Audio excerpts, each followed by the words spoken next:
We're going live. Stupid thing sucks. And that's all we have for today. And that's tomorrow. And here's a new cut off Sting's new album. And then he just like flipped tables and everything. Yeah. Bill O'Reilly was a little bit of a psycho. Dude, just a wee bit. I'm hoping that we're going to get some people on here because we didn't plan any of this, even though we planned it. And most of that is on me, but I'm thinking it's also a bit on you. True. So we're only doing this for 1 hour to all of the 0 people who are watching. Hey, can you? Well, I'm recording. What's up? Oh, we got one person right now. It's probably you. Hey, do me a favor. Go check your YouTube and make sure this is coming through on your YouTube. Mm-hmm. Thank you. Right now. Say what? Yeah, it's going live. I'm live. Cool. We're live. All right. So again, kind of, even though we knew that the topic was going to be about President Trump's indictment, I've got a couple of things that I want to show. So we have the press conference, like the 2-minute and 30-second press conference with Jack Smith, which I want to go over. And then Pop. I wonder if it's my dad. Pop, are you my dad? Is it dad? He says Pop. So like my dad, like religiously watches my stuff. That's cute. That is cute. Especially because he's not like crazy liberal. So like, you know, that's loyalty right there. True. Pop, if you're my dad, I don't know what it's like. That's a strange sentence. I'm sorry?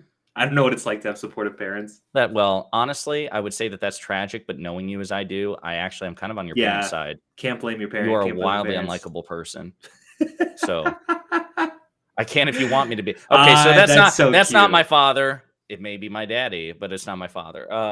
But yeah, so the Trump indictment thing.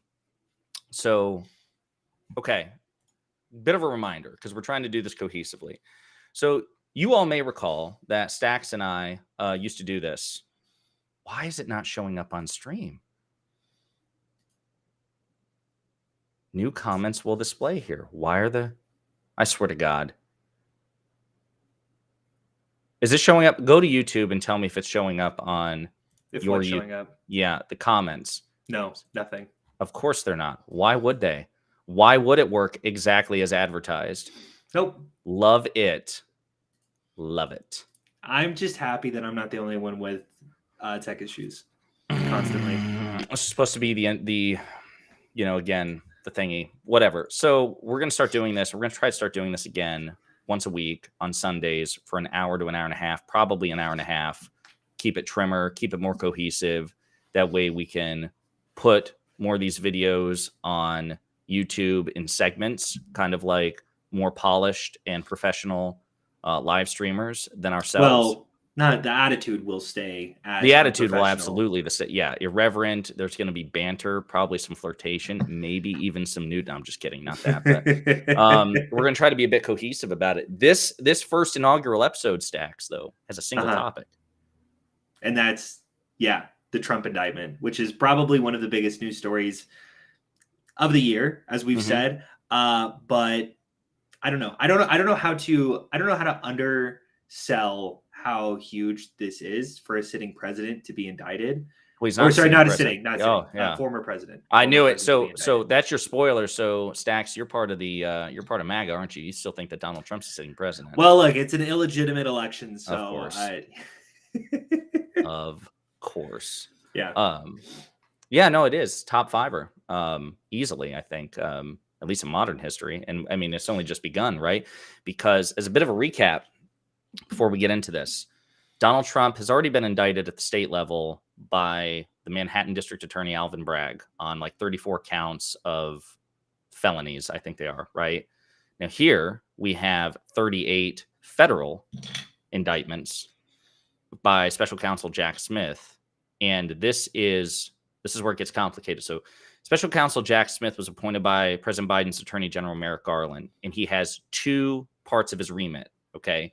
Number 1, he's supposed to investigate the retention of government and classified documents. That's 1. And then the second one is he's supposed to investigate President Trump's involvement with January 6th. So he has 2 separate parts of his investigation. These indictments, these 38 indictments, they only pertain. It's only the nuclear documents, yeah. Well, just the documents, period, yeah. So he may end up facing other indictments down the road pertaining to January 6th. And then, yeah, I was just about to say, this Go isn't ahead. even, well, yeah, sorry. I don't want to cut you off. I know No, this is go kind ahead, of please. your, but yeah, I think there's 5 investigations and only one has been, so there's the, because yeah, there's the tampering with the Georgia election, right? That basically during the 2020 election, he called the Georgia governor, if I'm remembering this correctly, Secretary of State. Secretary of State, gotcha. The Secretary of State basically just say find more votes in a very clear, like we have recordings of it. Yeah, and 100%. It was very 11,780 stacks. Like he flat out, he didn't just say find more votes. He gave a very specific number, which happened to be one more than what Biden got.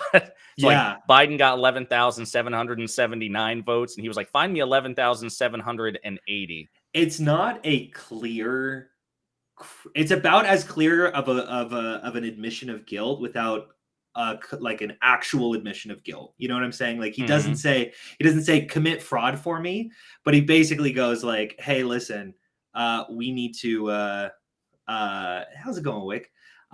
We need to find the votes however you need to find those votes. And it's a little bit of a fright. Yeah, it's a huge like wink, and it's a little scary to listen to, legitimately. Yeah, so he may be facing indictments from Fannie Willis, the district attorney in Fulton County, Georgia, pertaining to those. So yeah, there could be a nexus of like 4 to 5 cases against Donald Trump as he is trying to run for president in 2024.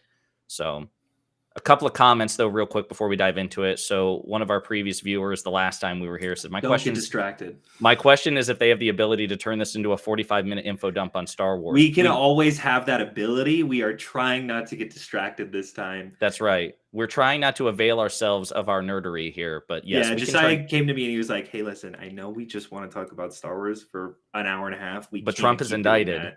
Trump is indicted. And then Stacks was like, bro, what if like they indicted Emperor Palpatine, you know, like what would bro? And I'm like, bro, that'd be wild, bro. Yeah. But we're not going to do that. We're not. We're going to try not to. Yeah. Yeah. And hi, Wick. And then enjoy the channel, bro. Absolutely appreciate that. And listen, you should also check out, so Staxiums here is on TikTok, at Staxiums. He's eventually going to migrate to YouTube, he says, but he's been saying that forever. So first off, I've had so many technical issues for making videos right now that I'm like 95% done with like this really big video essay project that I'm going to be putting out. Probably it's 10 minutes long. I'm sorry, it's 10 minutes long. Okay, it's 25. Oh, okay, there we go. All right, that's good. Yeah, that's good. So you can find him on YouTube as well at Staxiums. You dropped the numbers, right? This is your. I did. Yes, that's good. Yes. Cool. All right.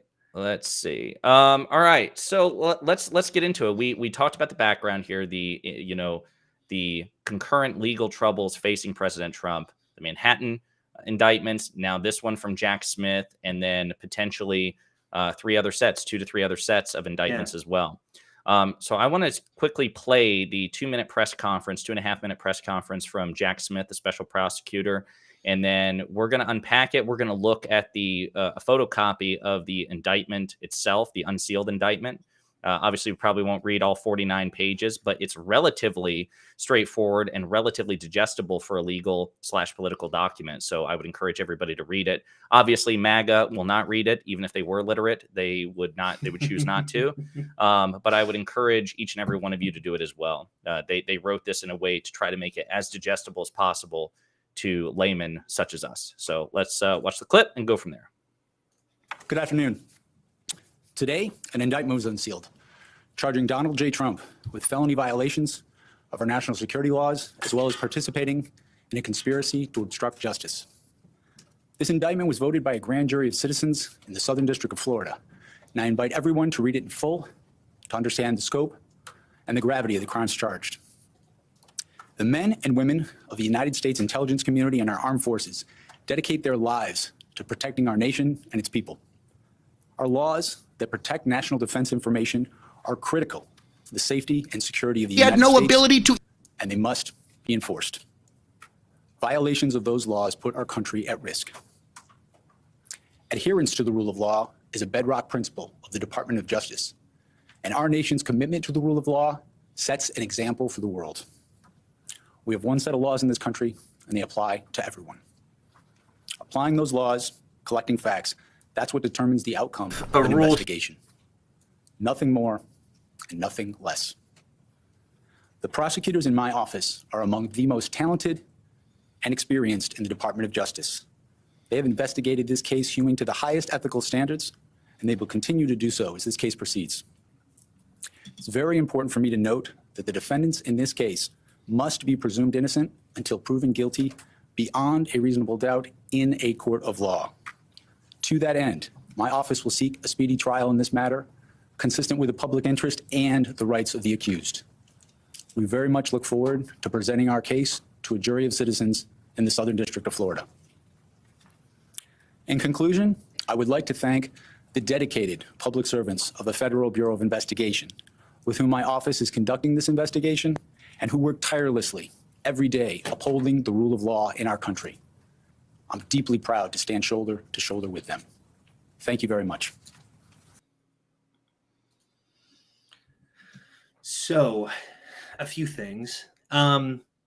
I just kind of I want to address this because I hear this floating. I've seen this floating around quite a bit over the last I don't know, few days since the indictment came out.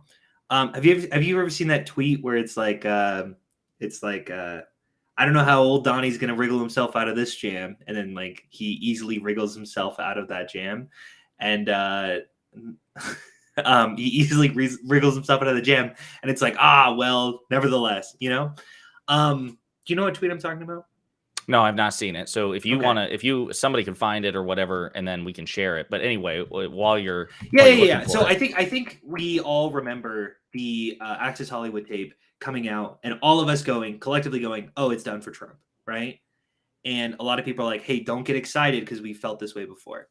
I think what he will always have a complete grasp on is public opinion.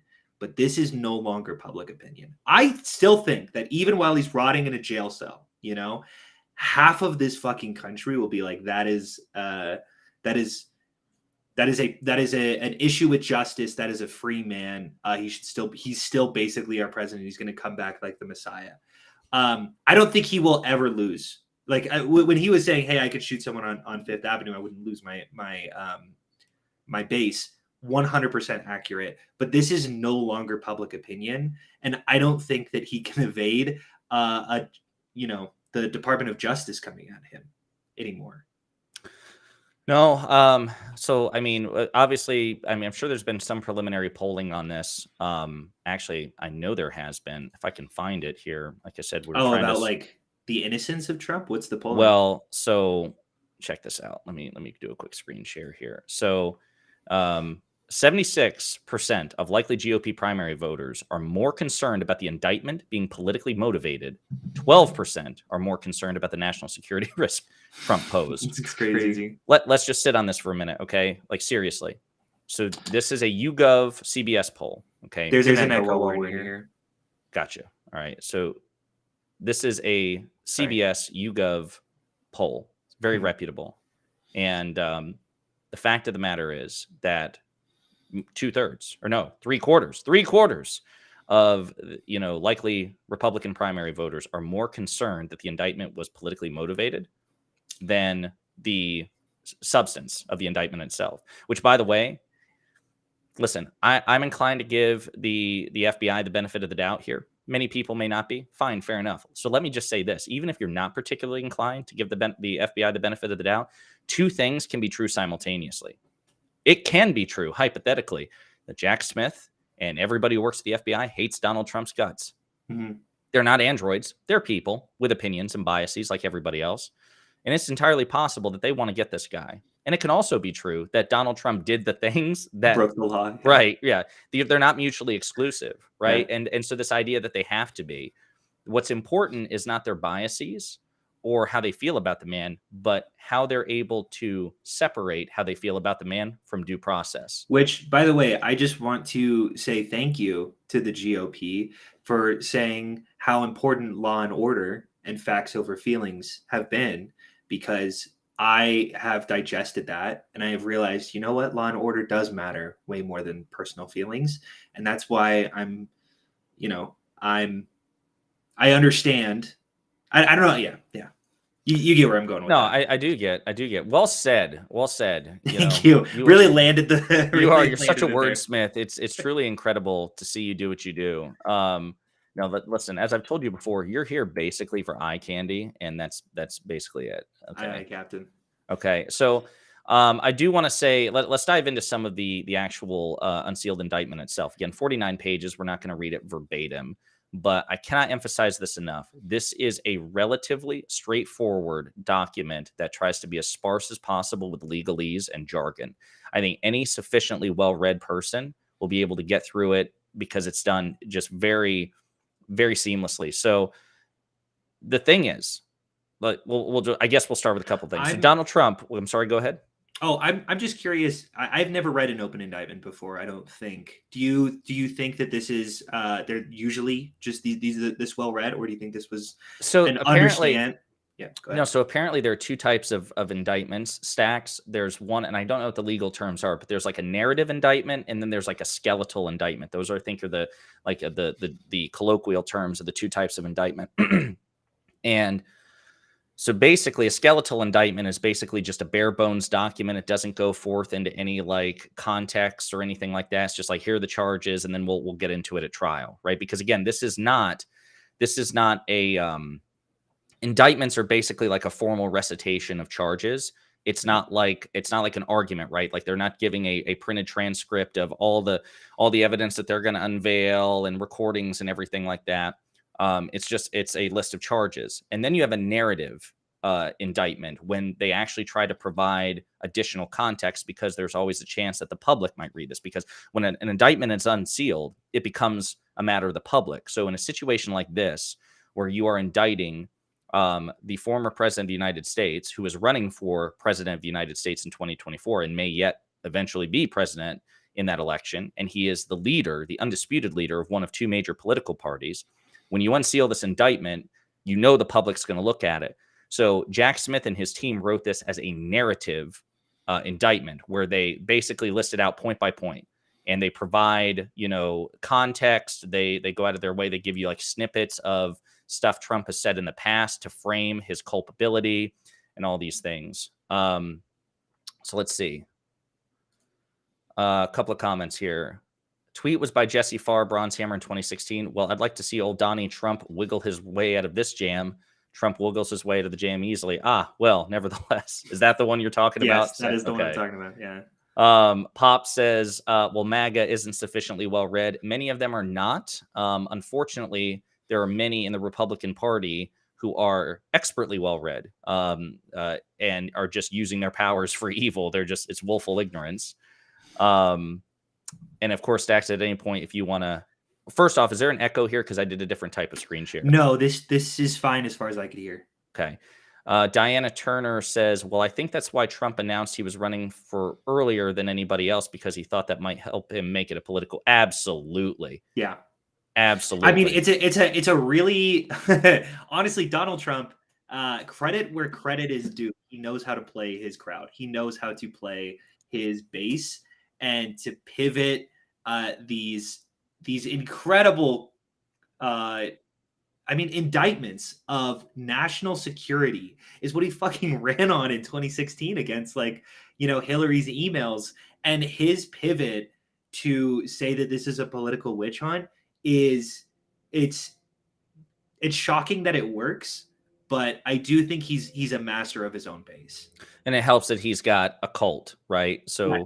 Oh, absolutely. MAGA is effectively the biggest cult in the history of the United States in terms of raw numbers. And then, I'm sorry, go ahead. Oh, yeah. No, I think generally speaking, something that people get surprised by quite a bit with like cult-like behavior is like oftentimes when they make predictions about some large event, the Christ coming back essentially, Mm-hmm. then that day comes and then goes, and you would assume that a lot of the believers would eventually leave. But research shows, for a lot of surprising reasons, that they end up just clutching even harder, even though they made completely inaccurate predictions. And I definitely see that here, where even though they made all of these predictions that Trump was going to, Trump was essentially going to resurface in like 2022 or something like that, that he's always been the real president, the real QAnon, like crazy crowd. Or, all this stuff about the Kennedys being like resurrected and technically the president like is going to run as the vice president, all that nonsense stuff. None of that has come true, but you just dig your heels in deeper. And it's I think it's cultish behavior. Absolutely. Like to the T. Yeah, we'll read this comment, and then I've got some things I want to say on that front. So, Null says, do you guys really believe that they're going to find 12 people in Florida and not one of them is going to lie to get on the jury and nullify the verdict?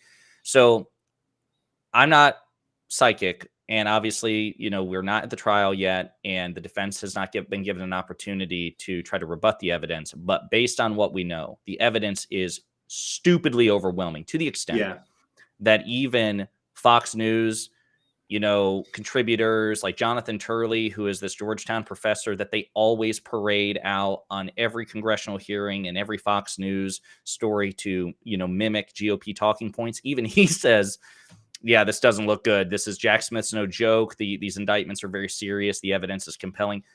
Trump's own former Attorney General Bill Barr, and we may play a clip eventually if we get through this because we only have about 58 minutes. He says the same thing.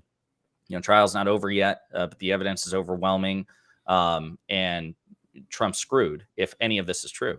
So having said all that, if everything they say is true, the only way Trump gets out of this is jury nullification, where the jury doesn't decide based on the facts, but based on their own biases. Like, yeah, the evidence is overwhelming, but kind of like how we just showed you that poll of where 76% of GOP primary voters are just more concerned with the idea that this is politically motivated. If one of them gets on the jury and they're not persuaded by the evidence, sure, because a guilty verdict, from everything I remember, has to be unanimous. You can't have one holdout. But doesn't a hung jury just mean a retrial, right? Like, right. Even if one of them does nullify the verdict, that we'll just repeat this process over again. Right. But dragging it out works to Trump's benefit, because the other thing too is, none of these charges, if Trump were convicted, would prevent him legally from A, running for president, or B, being elected president, and C, let's say the timeline, it's very probable that there will not, even if there's just one trial, it's very probable that this will not conclude by the time of the November 2024 election. Mm-hmm. So let's say you can go run down the permutations, but the point is, even if he's found guilty of these things, let's say he's found guilty after he is the sitting president. So like, he's not convicted. He can still run for president. He can still be elected president with a guilty conviction. He can be sitting in the Oval Office in February 2025 and get the guilty verdict. The trial is over, but the guilty verdict is rendered. He can't be removed. He can't be removed from office from a so the timeline works for him.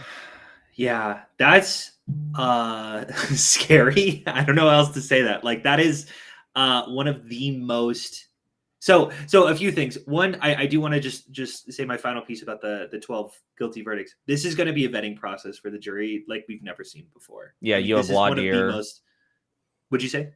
It's called voir dire, where they do jury selection, where they ask questions of potential jury, and it's possible that so they answer going back to null, it's possible that the juror could lie, but they're going to do like a sweeping investigation. They're going to look at their social media. They're going to ask all kinds of questions. And I'm pretty sure if you lie during like jury selection, that has potential legal consequences for you. So Stacks, who is a strident Trump supporter, if the prosecutor asked Trump or asked Stacks, hey, do you love Donald Trump? And Stacks lies to them, and then they find evidence, contradicting that, Stacks which they will. Of course they will. They see Stacks doesn't show you his entire room, but it's littered with MAGA stuff, right? MAGA paraphernalia. Yeah, well, there's a reason why you only see this side of the room. That's the only side that doesn't I have to Trump. push all of the MAGA stuff. Like it's overcrowded to a point where it was already overcrowded, and then I had to make space on this wall to record, these anti-MAGA talking points to like inject myself into Antifa. Sure. And note, you're not seeing the top of his hat either. You only see that 11-foot bill that's coming out because it's actually a MAGA hat. Jesus Christ. Yeah.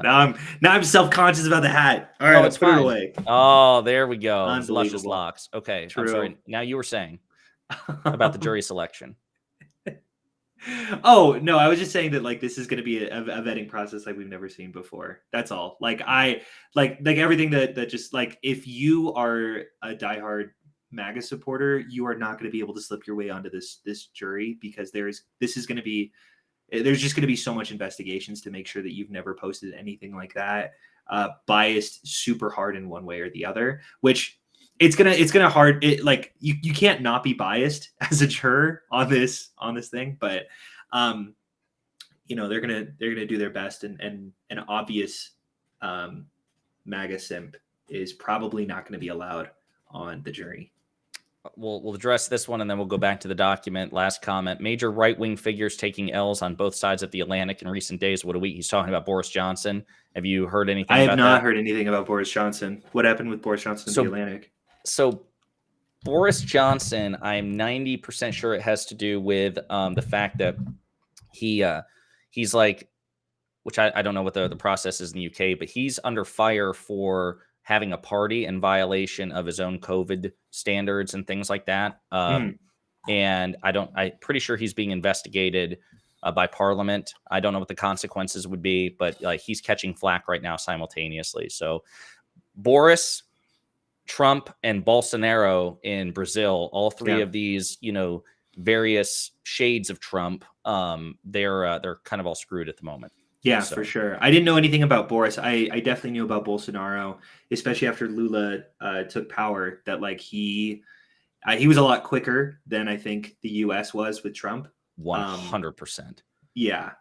But I'm very familiar with how fucked Bolsonaro is right now. Which I love it, man. And listen, and we'll probably get into that at the end, but I do want to address, we talked about it a bit before, I've done videos about it, but I do think it's important to compare and contrast Brazil's response to their version of January 6th, which this is not about. Remember, this is about the retention of government documents, classified and otherwise. But in terms of the behavior of former heads of state who are authoritarian, Brazil and the United States have gone about this wildly differently. Yep. So getting back to the unsealed indictment, I just want to read a couple of things here, and then again, we can unpack it, but just give you a sample of how the narrative unfolds. Again, defendant Donald J. Trump was the 45th president of the United States of America, regrettably. He held office from January 20th, 2017 until January 20th, 2021. As president, Trump had lawful access to the most sensitive classified documents and national defense information gathered and owned by the United States government, including information from agencies that comprise the U.S. intelligence community and U.S. Department of Defense. Now, just say here real quick as a reminder, the sitting president, whoever it is, Barack Obama, Donald Trump, Joe Biden, is the ultimate classification and declassification authority over anybody. At any point, at any time, the sitting president can classify documents and can declassify documents. There is a process. People can say that he has psychic declassification powers. No, he does not. There is a process because the intelligence community obviously needs to know when the president has declassified. Actually, we're going to stop right here because this is really important. Okay, this is something, Stacks, I know you've heard it. I know you've heard it on TikTok, and I know you've heard it in debates. Trump can declassify things with his mind, and he doesn't need to tell anybody. Yeah, I think that was his own defense, wasn't it? Right. That he basically said, hey, look, I can declassify things whatever I want. So I'll just say that it's declassified, or I'll just think that it's declassified, or I'll act as if it's declassified. And that means that it has been. Right. Now, the problem is basically the crux of the argument is because, as I said, he was the ultimate classification, declassification authority. He didn't need to get anybody's permission to do it. And it's like, no, it's not about permission. He didn't need any subordinates' permission to declassify a thing, but he was obligated to let them know that he had declassified a thing because intelligence agencies, the National Archive, the Justice Department, they all have to keep track of documents, government documents, and make sure they're appropriately held and appropriately managed, which means they need to know from the president, hey, this thing is declassified, this thing is classified still. Yeah. So the argument is basically, well, we believe a sitting president's declassification and classification authority is so absolute that not only can they declassify or classify whatever they They want, don't even need to want. let the intelligence community know. Right. Which is, yeah, that's Like, bonkers. Right. That's like, that makes absolutely no sense, The because party then of law and order is back at it again. when we run into a situation like this, when somebody has a document, why can't they lie and say, yeah, I declassified it. I just didn't let you know. Yeah. Take Trump out of the equation. Let's imagine it's Bill Clinton or Barack Obama or Joe Biden. What's to prevent a rogue former president from lying? Hey, I declassified this. Okay, well, where's the record of it? Well, I didn't create one because I'm not obligated to. Yeah. That makes no sense. And not even a president. There are other levels of classification authority. It doesn't even have to be a former president. Could be vice presidents, believe it or not, have classification and declassification authority. As a matter of fact, there are intelligence experts who say that, right or wrong, the intelligence community treats a declassification order from the vice president as exactly the same as the president himself. So if Mike Pence, when he was Trump's vice president, told the CIA, hey, I'm declassifying this, they would have treated it basically as an order from the president himself and declassified it. So what's to stop a former vice president, like Joe Biden, for example, from telling the public, yeah, all these classified documents, I actually declassified them, I just didn't tell anybody? The intelligence community has to know. There has to be a written record of it to prevent. Josiah, I feel like you might be confused here, though. That is different, because I don't like Joe Biden, but I do like Donald Trump. So it's cool when he does it, is my perspective. As a sitting MAGA supporter through and through, that's it. Things just work different when things are different. You know, you're trying to trick us all with your logic, honestly, saying, hey, if you have these standards for one president, should apply to another. But I don't like those presidents. Okay. Joe Biden's a socialist. All right. And Donald Trump ain't. Okay. He's fighting against socialism, so he can do whatever the hell he needs to, because he will need to do what he needs to do. I've got nothing on that. I have nothing on that. You're right. I can't I can't defeat that. But anyway, defeat it in the marketplace of ideas. Exactly. Once again, the free market. So anyway, now that we've established that, over the course of his presidency, Trump gathered newspapers, press clippings, letters, notes, cards, photographs, official documents, and other materials in cardboard boxes that he kept in the White House. Among the materials Trump stored in his boxes were hundreds of classified documents. Now, here's the big one.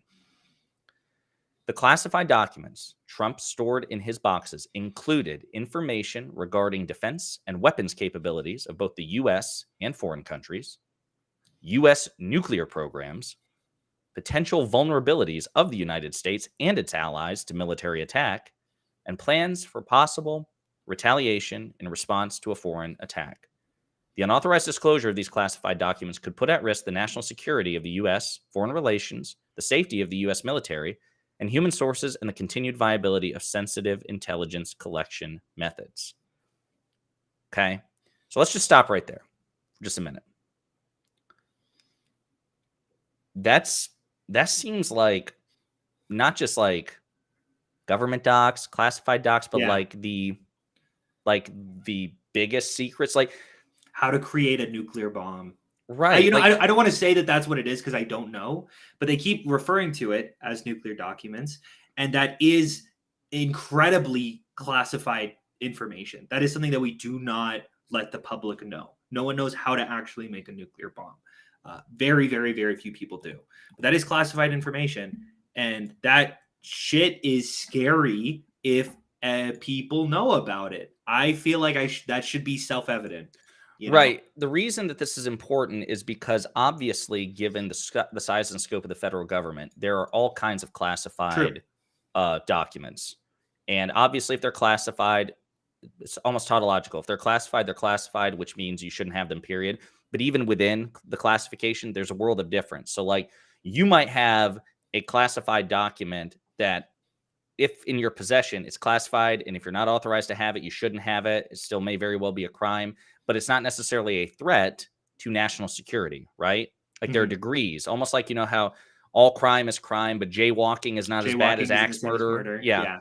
So kind of the same thing here. I feel like if you are retaining documents, whether you've classified them or declassified them, but that pertain to the defense and weapons capabilities of the U.S., our nuclear program, potential vulnerabilities to attack. That's like the stuff, the highest order of stuff that you should not have. I don't know what a higher order would be. Right. I'm not saying there isn't one, but I certainly can't think of a more sensitive topic that is related to not just national security, like world peace. Right. You know, like world war. Right. Yeah, I can't think of a more important thing than right. Yeah. That's anyway, what I mean. It's important to not only just establish the fact that they're classified documents, they're also just government property, period, classified or declassified. He wasn't entitled to them. The National Archives, the Justice Department had every right to take them back. He had no right to keep them. But setting aside all of that, even within the classification process, there are some classified documents that are more dangerous in the hands of other people than others. And that's the important thing. These are, like you said, the most dangerous sorts of This isn't just like what's going on at Area 51. Right. Or whatever. Is that Area 51? It is, yeah. I mean, that is alien, so that is more important, I suppose, than aliens. So. Right. We need to do like the crazy haired the history guy. I can't remember his name, but the guy who's the meme. The aliens. Yeah. So at noon, January 20th, Trump ceased to be president. When he left the White House, he arranged for scores of boxes, many of which contain classified documents, to be transported to Mar-a-Lago, where he maintained his residence. He was not authorized to possess or retain those classified documents. It was a social club, tens of thousands of members and guests between January 2021 and August 2022. It was not an authorized location for storage, possession, review, display, or discussion of classified documents. Again, I repeat, all of those things apply. It was not an authorized location for storage or possession or review or display or discussion of classified documents. Nevertheless, he stored his boxes containing classified documents in various locations at Mar-a-Lago, including a ballroom, a bathroom, a shower, an office space, his bedroom, and a storage room. And so this is where, again, the narrative indictment. So on 2 occasions in 2021, Trump showed classified documents to others as follows, and then they provide A and B examples. A golf club in Bedminster, New Jersey. Trump showed and described a plan of attack that Trump said was prepared for him by the Department of Defense and a senior military official. Trump told the individuals that he was showing this document to that the plan was highly confidential and secret. Trump also said, as president, I could have declassified it. Now I can't, but this is still a secret. It's so... You see, yeah. It's so fun. Like riddled throughout this document, not to give you a spoiler alert, but like we have so many quotations of Trump just going, I can't show you this. But here look at it. Yeah. It's so like, I don't know how to like emphasize how much you can't see this, but here, look at this. Look at this. So like, it's a little scary. It's a little scary and it's a little unnerving. But like it's the most clear example that you could have of just like obvious. What is the technical name for this crime? And like declassified or sharing of it's willful retention of government documents, or in this case, classified documents. Depends on what the charge is. Yeah, it's the most obvious examples of just admitting a crime. Right. Like it's just riddled throughout this document. His quotes, just him going, I shouldn't do this. Here it is. Right. But I can just say later that I can do it. Even though he can't. Or maybe I said, here, look at this, but I didn't actually show you anything. Like I've heard that level of cope from Republicans. Well, it's an audio recording. Maybe he said that he was going to show somebody something that he shouldn't show them, but he didn't actually show them. He was just running his mouth. We heard a rustling of papers, but we don't know. It could have been newspaper. Yeah, it could have been blank paper. We know Trump. Trump likes to brag. Like that's what they're reduced to. These people are so profoundly pathetic. Yep. I do want to share this too. I had a TS clearance. There are some things that even the president cannot declassify. Info about nukes are among these. So it's true that certain things require certification or like co-signing from like the Department of Energy, like when it comes to nuclear documents, just a level of check. Mm-hmm. Now, of course, the Department of Energy is subordinate to the president. So I'm sure like if there was a dispute there, it's like, hey, Secretary of Energy, sign off on this or you're fired, Right. But there is at least some level of accountability, some level of check on the president there. And so again, like it lists the examples. On March 30th, 2022, the FBI opened a criminal investigation into the unlawful retention of classified documents at Mar-a-Lago. A federal grand jury investigation began the next month, April. The grand jury issued a subpoena requiring Trump to turn over all documents with classification markings. Trump endeavored to obstruct the FBI and grand jury investigations and conceal his continued retention of classified documents by, among other things, suggesting his attorney falsely represent to the FBI and grand jury that Trump did not have documents called for by the subpoena, directing the co-defendant, who is it's a ex-Navy valet who works for Trump, Walt Nauta, who was also indicted, to move boxes of documents to conceal them from Trump's attorney, the FBI and the grand jury. That's the other thing. Not just the FBI, not just the grand jury, Trump's own damn attorney, which helps explain why this dude has such a struggle keeping counsel. He lies to his own attorney. I'm not an expert, but I imagine that's one of the quickest ways to lose a case or to get screwed by the legal system is to lie to your own damn attorney. You know what I mean? No, 1,000,000%. Yeah. Suggesting go ahead. Well, you have confidentiality. I don't understand. Like, it's just crazy behavior. Well, and I will say, I don't want to say this it's in Trump's defense, but even like attorney-client privilege, there are some exceptions, right? And those exceptions were availed of during the course of this investigation. The Department of Justice did force Trump's attorneys to, under the exception, the confidentiality exceptions, to testify against Trump. That's where much of the legitimacy of this comes from. But given that he endeavored to obstruct justice, can't exactly blame him. Yeah. Providing to the FBI and grand jury that some of the documents called for by the grand jury subpoena, while claiming that he was cooperating fully, and causing the certification to be submitted to the FBI and grand jury, falsely representing that all documents called for by the subpoena had been produced, while knowing that, in fact, not all such documents had been produced. So you see what I'm saying? You see how it breaks it down so organically? Each number makes a claim, and then it offers, which it doesn't have to, because again, this is just a formal list of charges, but they knew the public would read this as soon as it was unsealed and that there would be much commentary about it. And so they're like, listen, if you want to go and look at the words themselves, we're going to break it down almost like a debate. This is debate bro-y as hell. This is something Vosh or Destiny or, this is what they would do if they were writing a written document. Or Josiah, like one of those guys. Or just, 100%. I would absolutely do this. And I want to skip a couple, some places here, but after his presidency, Trump retained classified documents originated by or implicating the equities of multiple United States intelligence community members and other executive branch departments agencies, including the following. You ready for this? The CIA, the DOD, the NSA, the Space Agency. This is the Space Force, Geospatial Intelligence Agency, the National Reconnaissance Office, the Department of Energy, Department of State and Bureau for Intelligence and Research. Dude, he had documents undermining all of them, either originating from these agencies or that affected these agencies. These aren't mine. This isn't some like obscure accounting department. You know what I mean? Like this isn't like. No, absolutely. Unbelievable. And here again, debate bro as hell. I love it. They also put in here Trump's public statements on classified information, just to go to show how stupid this man is, how hypocritical this man is, and how he should have known better, as stupid and hypocritical as he is. As a candidate for the president of the United States, Trump made the following public statements, among others, about classified information. In 2016, in my administration, I'm going to enforce all laws concerning the protection of classified information. No one will be above the law. That's what I was saying before. Like this was what he campaigned on. Was national security and saying, hey, you cannot trust the current administration or the one that is currently, running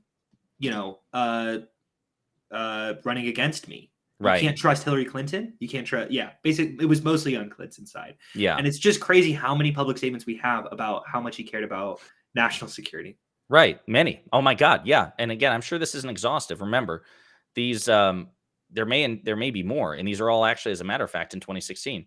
We need to fight this battle by collecting intelligence and then protecting our classified secrets. We can't have someone in the Oval Office who doesn't understand the meaning of the word confidential or classified. It is kind of interesting. Sorry, you did mention something, which is these are all in 2016, and I do think that it would actually show more evidence of kind of Trump's personality around this whole thing if it stops immediately when the election begins, or as soon as he got elected, right? Except it doesn't.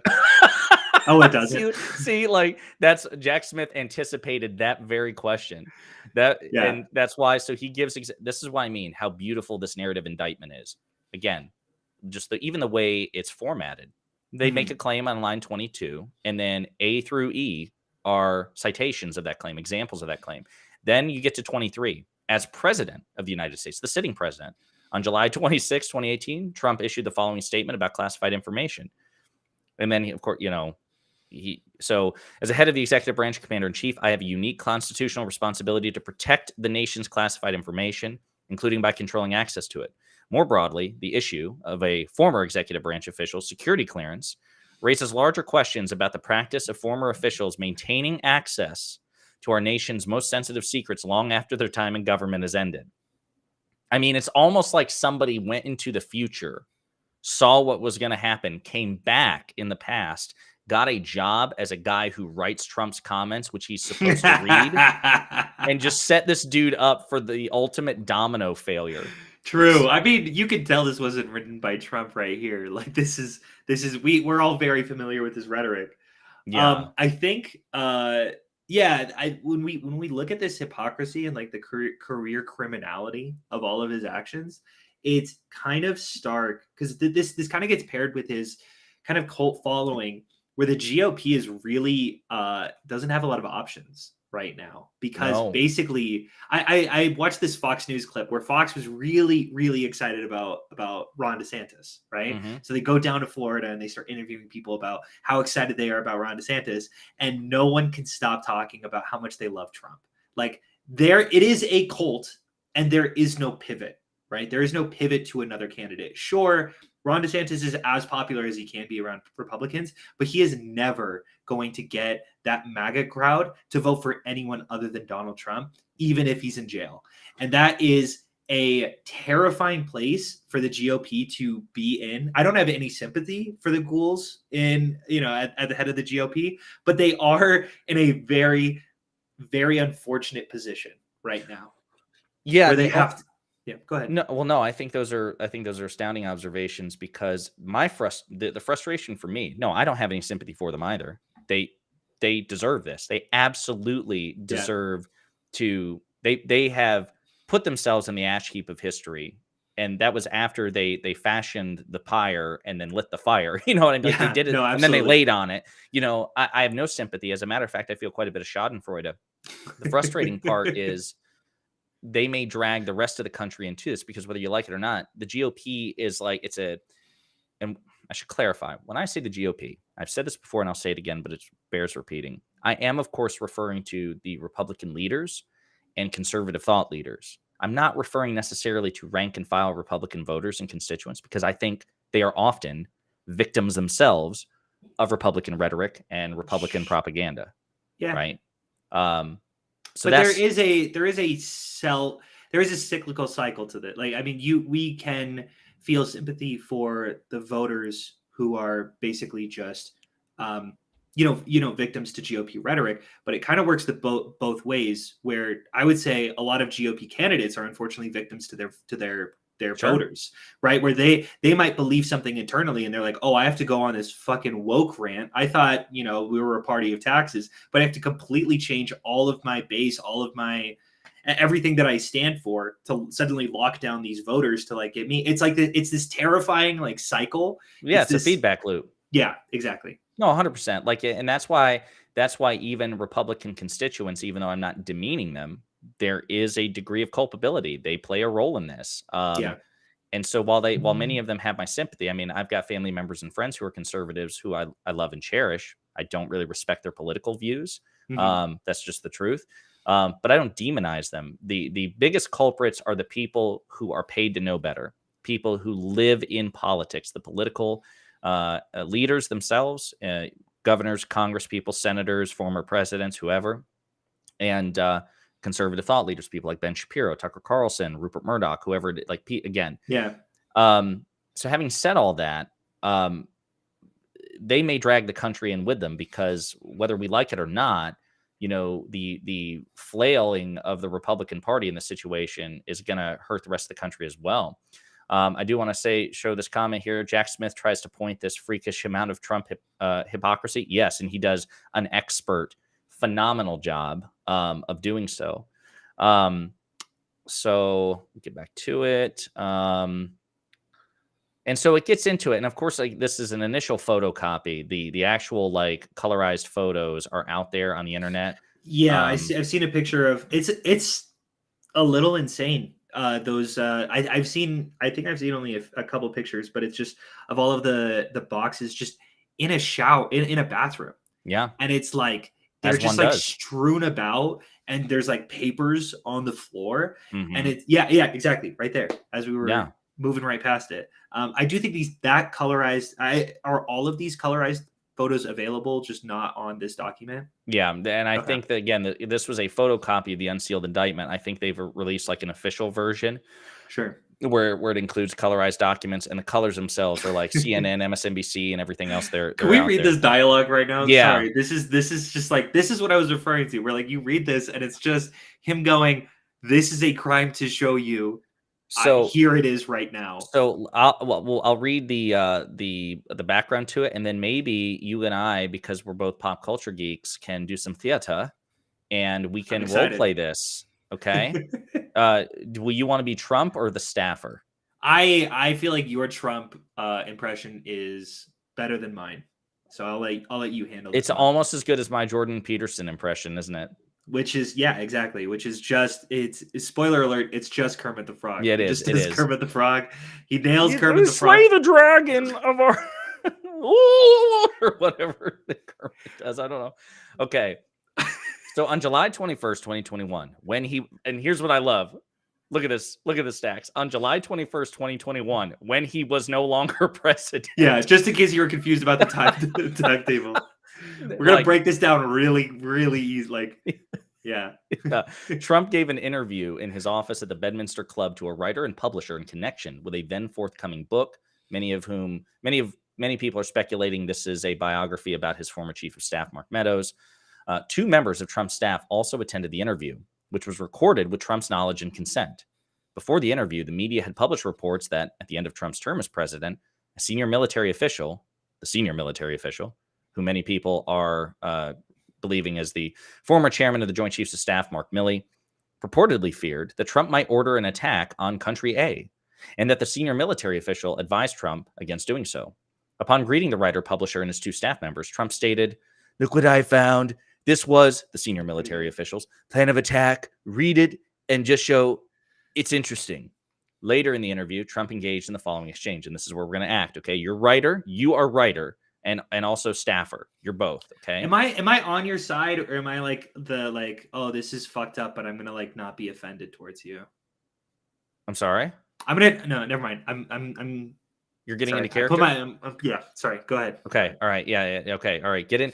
I forgot. So Stacks is a method actor. Okay. When he takes an acting assignment, he embraces it fully. So you just center yourself. Okay. Cause I have you focus on the accents. I'll focus on the acting. Trump says, "Well, with senior military official, let me see that. I'll show you an example. He said that I wanted to attack country A. Isn't it amazing? I have a big pile of papers. This thing just came up. Look, this was him. They presented me this. This was off the record, but they presented me this. This was him. This was the Department of Defense and him." Oh, wow. "We looked at some. This was him. This was done by me. This wasn't done by me. This was him. This wasn't done by me. This was him. All sorts of stuff. Pages long. Look." Wait a minute. Let's see here. Wait, no, that's the staffer. Wait, no, that's different. Yeah, your staffer and writer. There's two. Sorry, yes.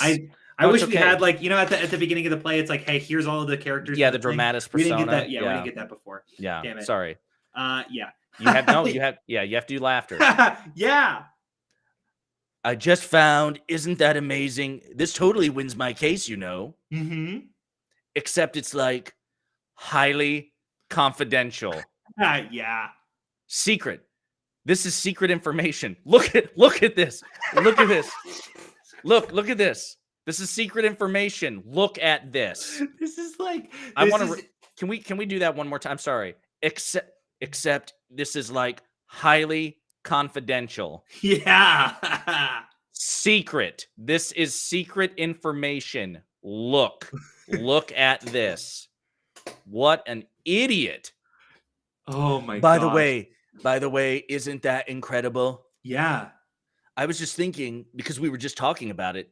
And he said he wanted to attack country A, and what You did. this was done by the military and given to me. I think we probably can, right?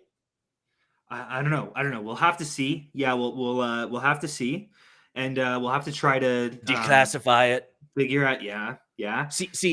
As president, I could have declassified it. Yeah. Now I can't, I can't, but this is still a secret. Yeah. Now we have a problem. Isn't that interesting?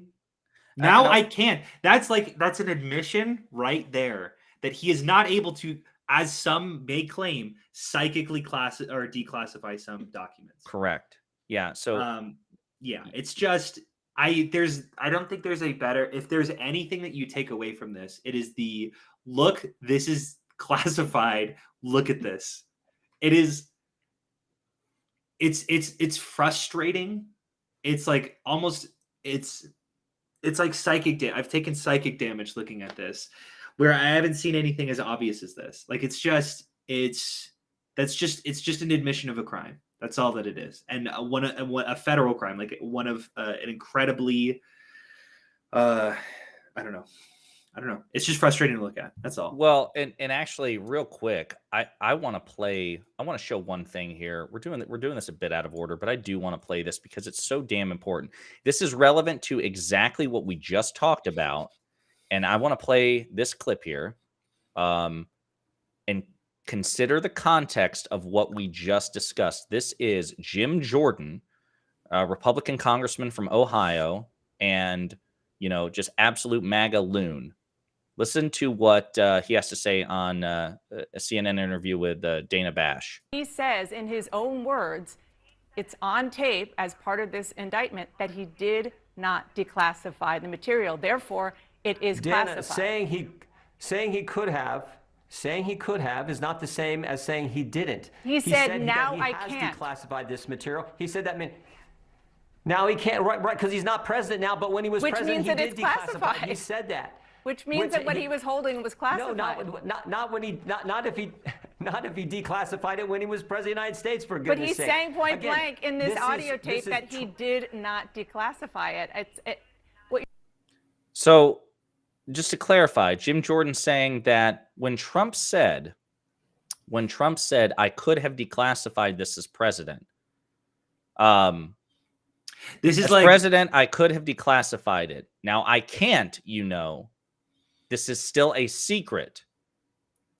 Yeah, now we have a problem. What he's saying is, well, he didn't actually technically say it, but any human being who has ever spoken any language ever will understand that there is an obvious implication there that it is not currently declassified.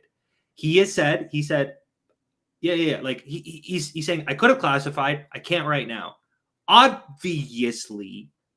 And then doesn't he say it is secret? Yes. Now I can't, but this is still a secret. Because here's the thing. But it doesn't technically say that this is still declassified. There's a difference between declassified and a secret, and nowhere does it say that he didn't declassify it. Now, and that's the kind of mental gymnastics that people who are reading this document and are still on Trump's side have to go through. You have two options. You have one, this kind of mental gymnastics, or two, just saying all of this is a lie. This is all a corrupt institution. And, that's what the MAGA crowd is going to say, that this is all just lies. 100%. Because here's the thing.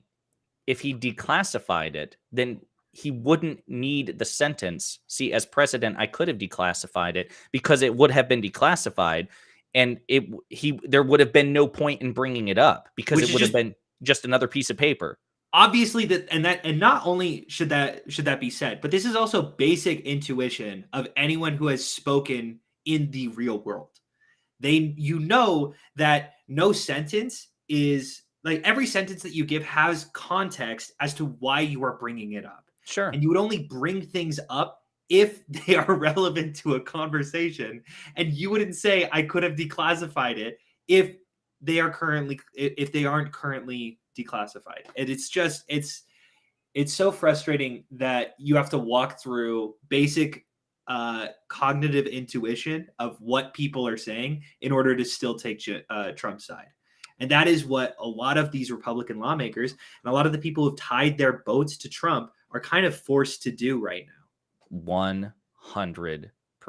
And again, so this demonstrates the narrative indictment. Everything is cited and sourced in a coherent, cogent, relatively concise way, which gets us to the charges. Okay.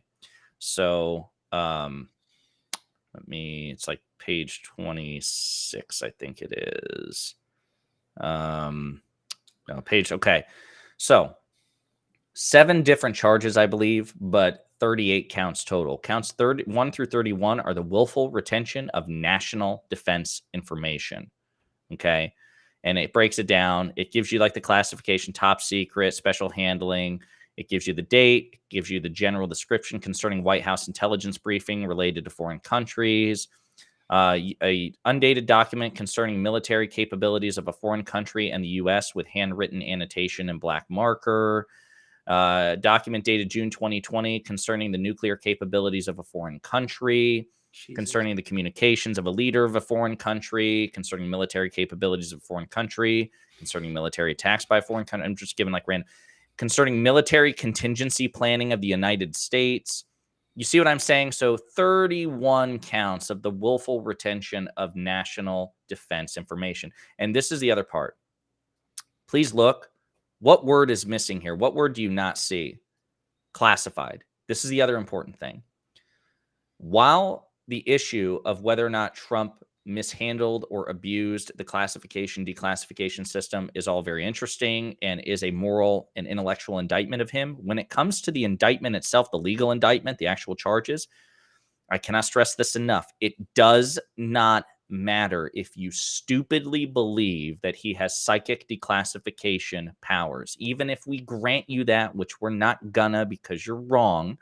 The great thing about being against Trump in this situation is that all roads inevitably lead to the conclusion that you're wrong. I can grant you everything and I still win. You can just, as long as you hold on to one thing, then you're fine. It could be any of those one things. Like there's 10 reasons as to why Trump can be guilty. I'll give you any of the 9. One of them will still put him away. Right. Like it's the willful retention of national defense information, classified, declassified, it doesn't matter. The documents were not his. They belong to the federal government, of which he is no longer a member. And if the federal government says, give it back, you do what you're told, even if you're Donald Trump. That's the other thing. Donald Trump is the subordinate here. And I understand that a lot of people love strength, especially MAGA people. They like the idea Donald Trump's a strong man. Yeah. Donald Trump is inferior here. He's the underdog here. He's up against Jack Smith, a career prosecutor who, by the way, before he was given this assignment, was prosecuting war crimes for The Hague.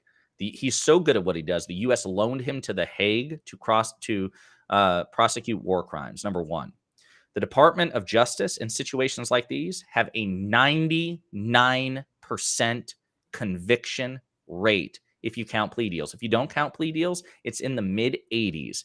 The odds are against him. Donald Trump is not the president.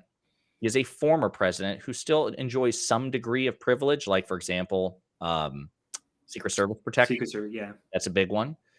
But otherwise, he's not the most powerful man in the world anymore. You know who the most powerful man in the world is? Joe Biden. Our God savior. That's right. Infinitely more powerful than the pathetic Donald Trump, the frail, the fragile Donald Trump. I want to remind everybody of that your strong man, your MAGA cultist strong man is actually just some schlub now. He's just some orange schlub. Joe Biden has infinitely more power and prestige. and probably sexual prowess as well. I feel like that's important to mention. It's just the Chad versus Virgin meme. Yeah, it is. Yeah, it is. It's Virgin Trump versus Chad Biden. He's just Yeah. better in all ways. And I love the fact that is something you have to digest every day. When you're like, Donald Trump is my president. Well, my president is your president's president. One of my favorite things happening during the Trump indictment is a lot of people were saying, like, it's so nice to have what MAGA always wanted, right? Like, to live their dream. Because every single day they woke up and they go, Hillary Clinton's going to get indicted one of these days.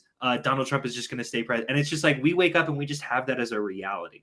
Like, Right. We just get to have and we get to be morally right when we do it, which is kind of nice too. It's great. We get to do the things you wanted to do, and we have the benefit of moral superiority when we do it. Like, it's great. And even the way in which we go about it. This is being done by the FBI, which is populated mostly by conservatives. There has never, ever, ever been in the history of the FBI a Democratic leader of the FBI. There's never been a Democrat who has been the FBI director, not a one. The guy who's currently leading the FBI is Christopher Wray, a Trump-appointed Republican that Trump loved when he hired him. He's going to be great. He's going to be so good. You're telling me the agency that belongs at the J. Edgar Hoover building is Yes. conservative? Yes. I don't follow that one. I know. That's the great thing about Stephen Colbert said 10 years ago, reality has a well-known liberal bias. Yeah. And it's true. There is no both sides to the vast majority of situations in the political world in the United States. Republicans are simply wrong 90 times out of 100.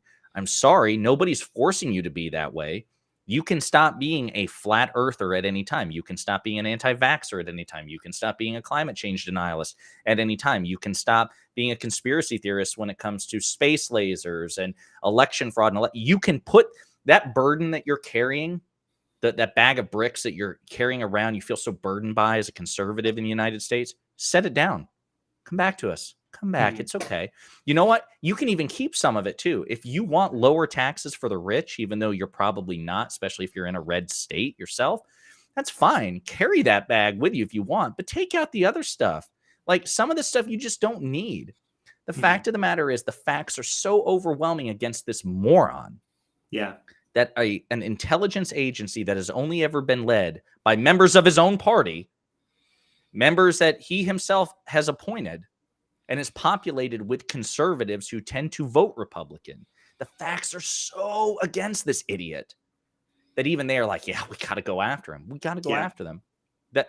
Yeah, and I will say, we are laughing, we are having joy, but there is a little bit of terror at the bottom of all this, which is that he still might be elected president, and we might just have a felon as a president, and that is kind of a terrifying moment for American democracy at large.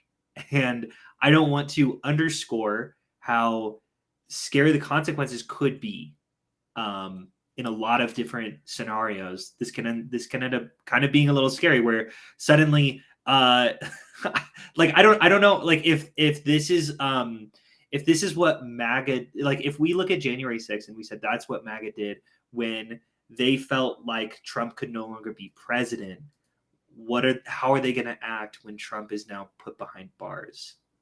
And like, that is a legitimate concern and fear that we should have, that we should be cognizant of. Like, I do like being cheerful and joyful, but like, there is definitely a little bit of a terror behind all this that, I don't want to underscore. I don't want to freak anyone out, but no. So So again, going back to this poll, this YouGov CBS poll, highly reputable pollster, Trump indictment, which concerns you more, of likely Republican primary voters? 3/4 of them are far more concerned that the indictment was politically motivated than the idea that the documents that Trump had were a national security risk. The party which professes to take national security more seriously than anything, we're the party of the military and law enforcement, law and order, national defense, strong government, blah, blah, blah, peace through strength. They are more concerned that their cult daddy may have been targeted, like there may have been some political bias against him, that the people who are going after him just don't like him, than they are the idea that he threatened national security. No, it's absolutely terrifying, especially when none of these if he is convicted, he can still legally run for president, be elected president, and serve out a second term as president. As far as I know, there is only one charge, which is sedition or treason. That is the only thing that I know constitutionally which forbids a person from serving in public office. And none of these charges concern that. How, if you are, I mean, if you're charged and then put into prison, how does that work? We've never. I think a lot of these questions are like really hypothetical, like theories by a lot of like lawyers who are way more qualified than we are, who are asking the same question, saying, I don't know how that would work, you know? Right. He I'm would either wondering have to serve as commander in chief from a jail cell, or the court would perhaps make some sort of accommodation where he would be in the Oval Office with an ankle bracelet and perhaps, like, you know, in leg irons, keeping him to the Resolute desk. We don't know. Yeah. And there's also a question of pardoning himself, which is legally vague, I guess we'll say. So it is textually vague. Legally, Okay. the vast majority of legal scholars, including conservatives, there's a Latin phrase, and so I don't know the Latin, but it's basically a man cannot be his own judge and jury. And the idea is he can't commit a crime and then wave a magic wand and pardon himself, because then he could do it with impunity, right? Sure. The problem is textually, when it comes to pardon power, that's not clarified, right? So this is the frustrating thing. And you could almost have a constitutional conversation about it too, where it's okay to point out that the founding fathers didn't have all this figured out, because they perhaps naively believed, well, no president would do something like this and then pardon himself. Surely not. So we don't need to clarify. Or no public would ever be Right. crazy enough to vote for someone who is a legal, like who is criminally indicted. Yeah. So Yeah. at the time that the Constitution was written, their, you know, political exemplar was a statesman like George Washington, right?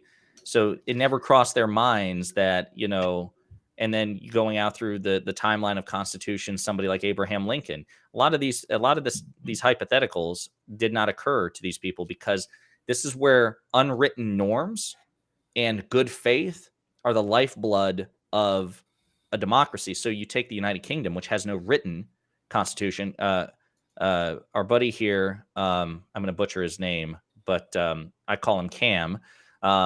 He's in Scotland, so he's a member of the United Kingdom. The United Kingdom does not have a written constitution. They have a constitution which is comprised of norms, tradition, precedent. Yes, some written laws and other documents like the Magna Carta and other things as well, but they don't have a codified constitution. And yet, despite all the issues that the UK is going through, and they're going through many, it seems like they understand that you have to have some reciprocal good faith to keep the wheels going. Yeah. Because there's no way to account for all this stuff. You can have the best lawyers and constitutional scholars in the world drafting this stuff, and you cannot bad faith proof a system. You can't. If you get somebody like Trump, weasels and hypocrites and liars, and who care absolutely not for consistency, they'll say one thing on Monday, do something different on Tuesday. You'll never be able to preemptively prevent them from exploiting the system. Mm-hmm. So, yeah, the pardon power is a great example. Most constitutional scholars, and I imagine even the Supreme Court, would be like, that's stupid. You can't do that. You don't get a pardon yourself. Yeah. But why put the country through it? Why risk it? Right? Because I'm sure you would have some people, Jim Jordan, I guarantee you. Oh, 100%. Yeah. They'll look at it. They'll say, does it say that anywhere in law? Exactly. Right? Dana, this is ridiculous, Dana. I mean, yeah, it doesn't say anywhere that he can't pardon himself. But then imagine the counterfactual. I always love this. This should be one of the three responses that you have when you engage with a MAGA cultist or a conservative about this. Give them a counterfactual where it's Barack Obama or Joe Biden. Could Joe Biden pardon himself? Well, okay. Well, then shut your mouth. If Joe Biden can't do it, then Donald Trump can't do it. What goes for one must go for the other in terms of the scope of their powers. But they don't care. Like you said, what'd you say earlier? Well, I like those presidents. And I like this one. So it's different when it's different. Right. And that's unfortunately, unironically, how a lot of Republicans and a lot of GOP members, just of that entire political party, just act. And it's a little alarming, I will say. I don't want to freak anyone out, because I don't like to engage in that kind of politics. But I don't know. There's a lot of futures where this could go really bad. So sure, absolutely. Make sure to fucking vote, okay, and make sure not to vote for Trump. That's all I ask. Well, vote for Biden. Actually, sorry, I don't know why I'm saying that's all I care about. Vote for Biden. Vote for Biden over Trump. This is an incredibly important election coming up, because can you think of something more damaging to the American infrastructure, just the entire idea of our government process, than having a felon as a president? I could think of a few more, not very many. Yeah, so before we get into summation, I'll just answer this final thing. So Cammie says, I don't know if I'd look at the UK as inspiration for a good constitutional structure, LOL, even if the US structure is also flawed. No, that's why I'm saying. You guys don't. The US on paper has a much better constitutional structure. 1,000,000%, way more robust.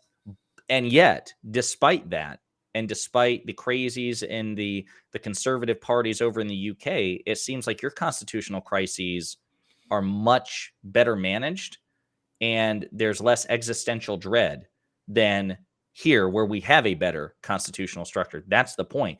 As bad as it is in the UK, it seems like there's still more good faith among the statesmen there than there are here. I don't think respect for precedent, right, is like a huge aspect that I think just the GOP writ large just does not care about. Right. And that's why, and this goes back to my longstanding thesis, norms, precedents, traditions, institutions are not the end all be all. They are not. They're important. They're very important because they confer legitimacy on a government. So you should try to respect them as much as you possibly can.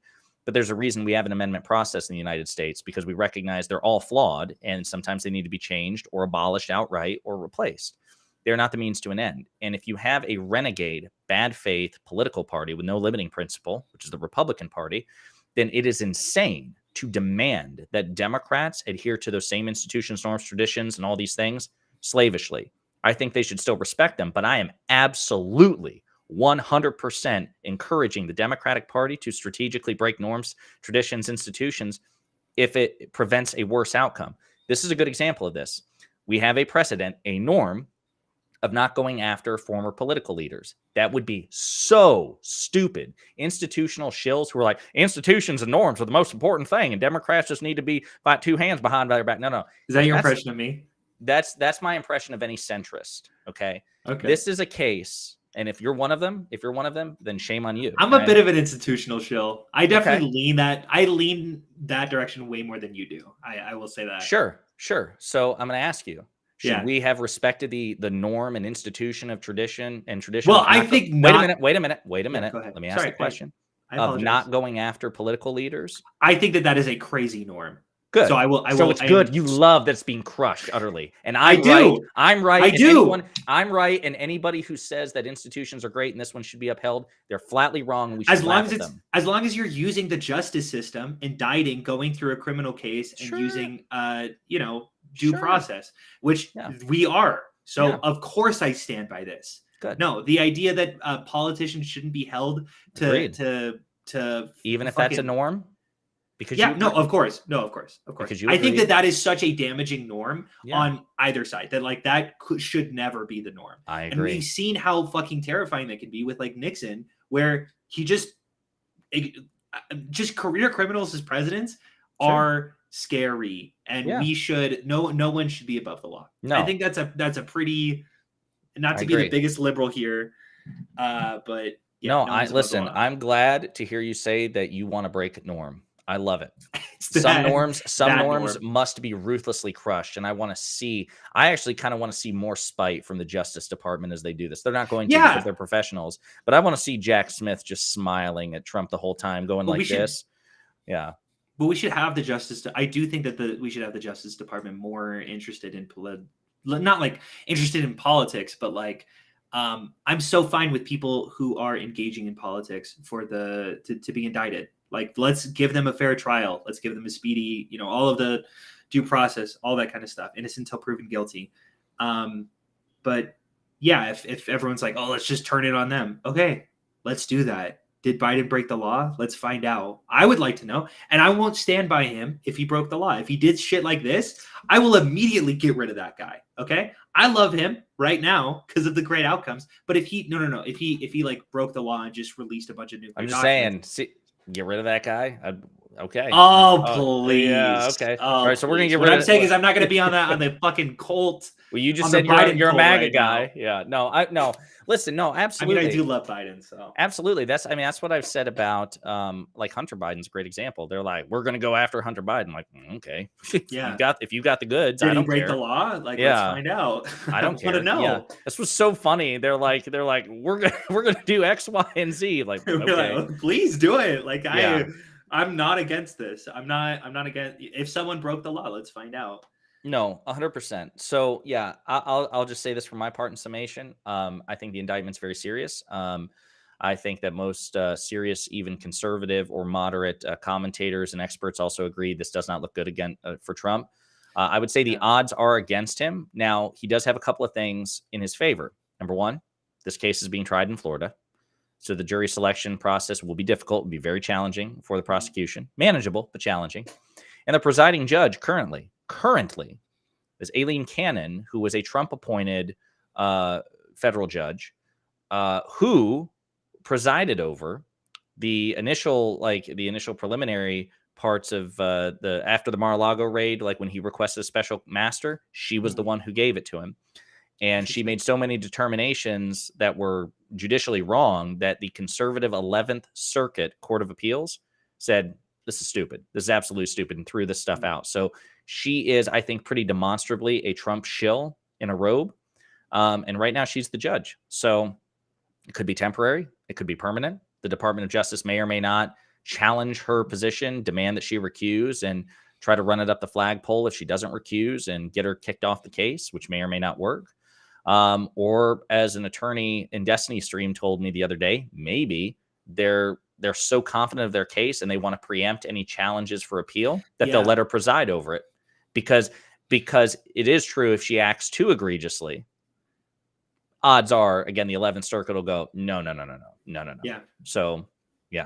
It's also a good way to pivot against any public opinions who are saying, hey, this is just, this is a political kangaroo court or something like that.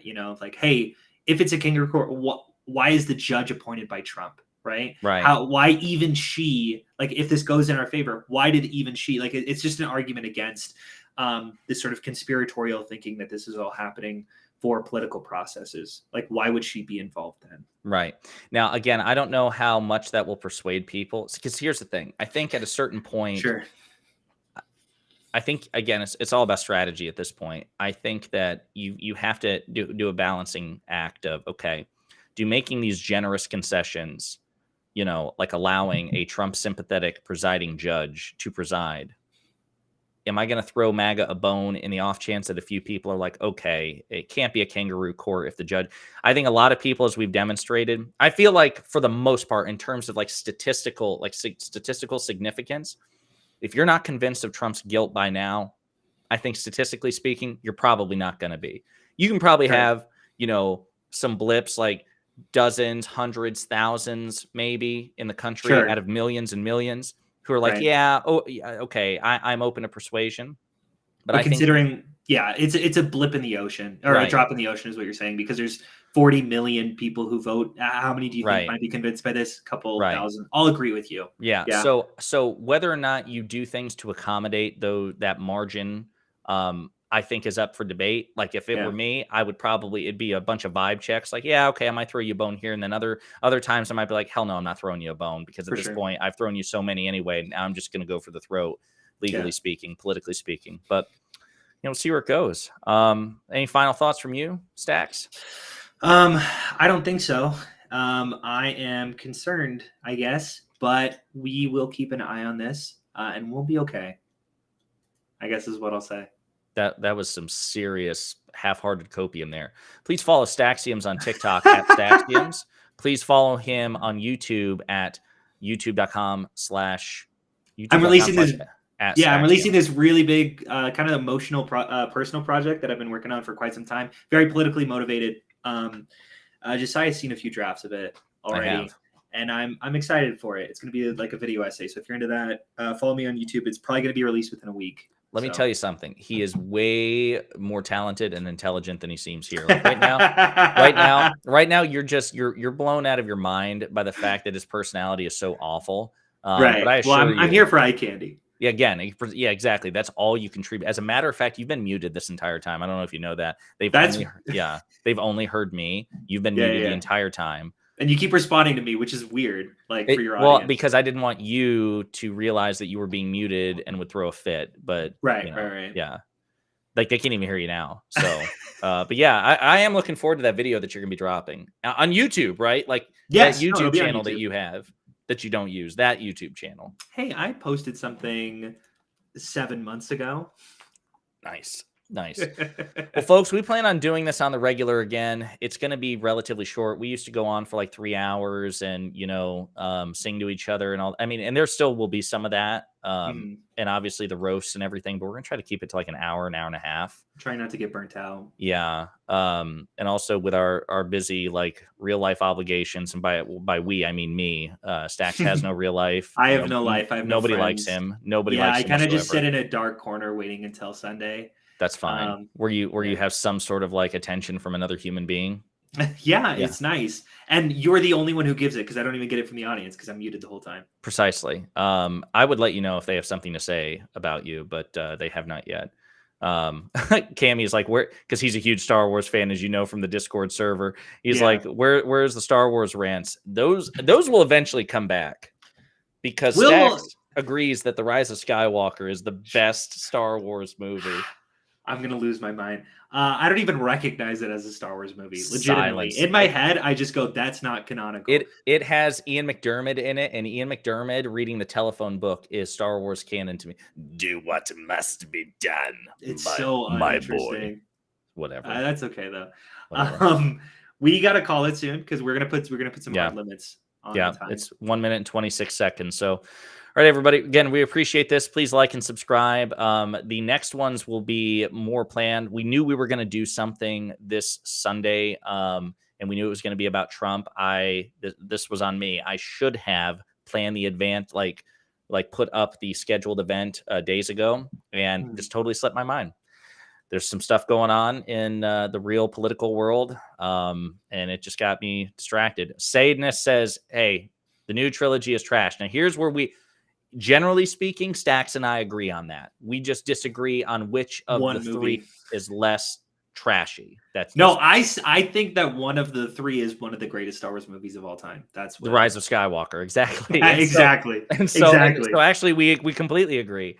The TLDR is my position is the Force Awakens is the worst Star Wars movie because it just basically just destroys continuity and it's a cowardly soft reboot. And your position, TLDR? Last Jedi is amazing. Rise of Skywalker is garbage trash. And 7, you've convinced me that like 7 is pretty garbage. It's still not as bad as 9. Okay, there you go. So 7, 8, 9. Nice. That's a good. And with that, we're gonna call it. All right. Much Peace, love, everybody. everyone.